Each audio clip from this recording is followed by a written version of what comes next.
This year, the Volvo Cars Safety Centre Crash Lab celebrates its 20th anniversary. At the time of its opening, it was the most advanced crash lab in the world, and in many ways it still is today.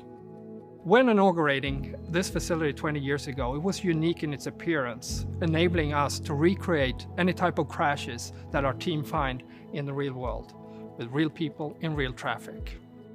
Before a physical crash test, the car model has already gone through thousands of computer-simulated scenarios. At Volvo, we set our own standards. We develop beyond what is rating and what is a legal requirement. We do that based on what we see in the field. The crash lab contains 2 test tracks of 108 and 154 meters long, respectively. The shorter track is adjustable between 0 and 90 degrees, allowing for different crash angles. Cars can be crashed at speeds up to 120 kilometers per hour. At Volvo Cars, we have a vision that no one should be seriously injured or killed in a new Volvo.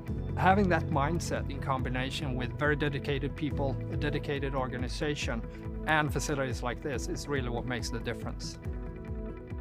The outside area is used for performing tests like rollover crashes and run-off-road scenarios, whereby cars are launched into a ditch at high speeds. Both the car and the barriers are fitted with sensors that register the entire chain of events in detail. Dozens of ultra-high-definition cameras also film the impact from multiple angles.